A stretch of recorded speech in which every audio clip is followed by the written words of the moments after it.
This is the Steve Gruber Show. All right, kicking off another brand new hour, ripping it open like a Christmas present.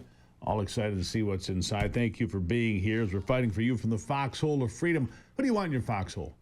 Who do you want to be standing next to you when the chips are down? I hope it's somebody like you, my friend. Hope it's somebody like you. Here are three big things you need to know this hour. Number one, a judge has now ordered Governor Whitmer in Michigan to respond to a special election lawsuit by next week. She's left a seat in the Senate vacant for more than 200 days, playing politics. We'll get to that. Number two, 8 figures, $58 million to an ex-Detroit police officer because of just a garbage investigation where he was accused of things he did not do. $58 million, the bill to the Michigan State Police, and I guess by extension, you and I. We'll talk about that. And number three, Donald Trump on his way to Alaska. And man, are the people freaking out. You know, on the left, oh, he's Putin's puppet. Oh, stop it. That's right. Putin's puppet, he's going to give Vladimir Putin keys to Europe. Oh, please. That's one side of it. You've got the people on the other side. We must spend money in Ukraine and keep this war going. Warmongers, neocons. And you've got the others that say, hey, we should have nothing to do with any of this, the isolationists. There's people all over the spectrum on this. Donald Trump is a transactional figure. He wants to get something done as fast as possible with the best possible result. Look, he was a developer in New York City. When you encounter problems, rain, strikes, union problems, problems with the quality of the product you're using to build with, the answer becomes quite simply, how do we fix it, and how do we fix it fast? Time is money, right? Donald Trump is going in, and he's willing, he says, to drop the hammer on Russia if they don't accept a peace deal and quickly. Meanwhile, Zelensky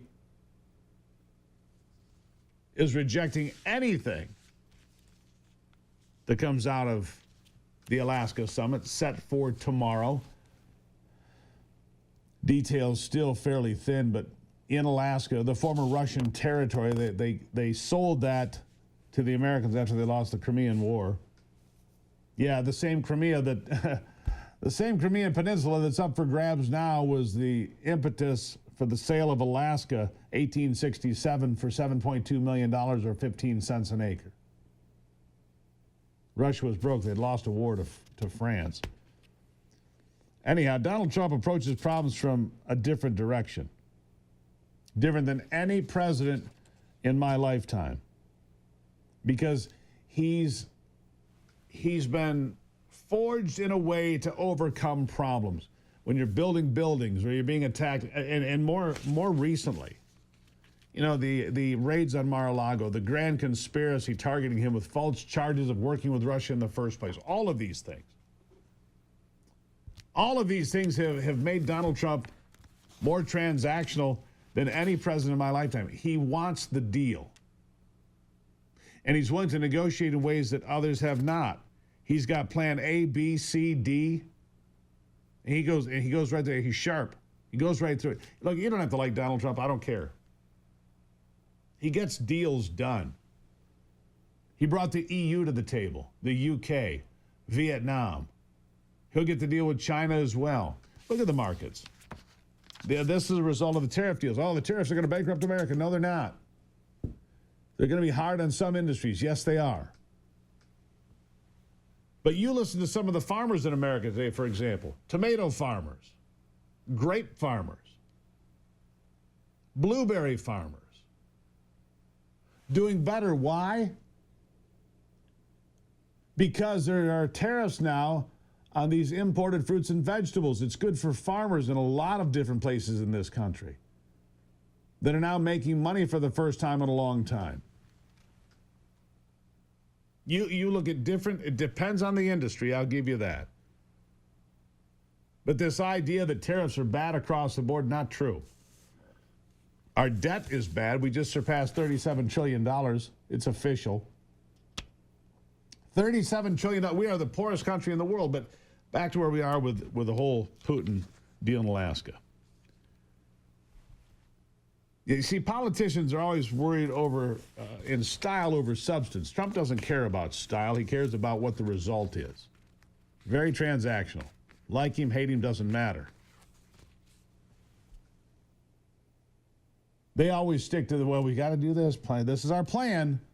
We got to stick to the plan. No, Trump has a backup plan and a backup plan to the backup plan.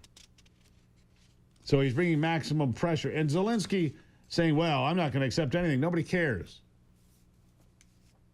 The world wants this war to end.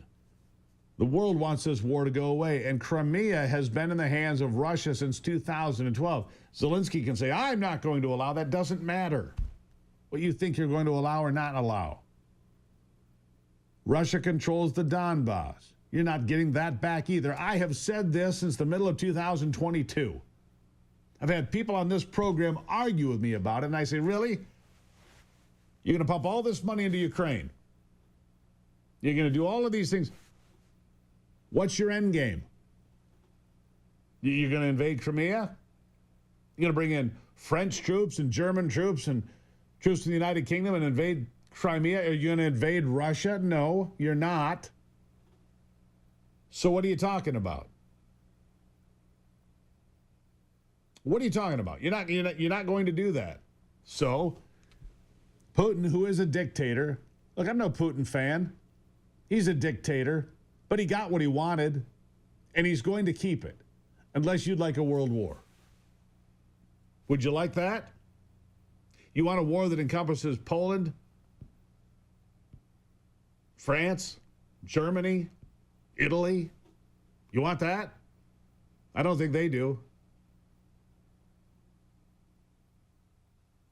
Ukraine has always been in a tug of war. Doesn't mean I think what happened is right, but there really is only one path out of this. It has not changed in 3 years' time.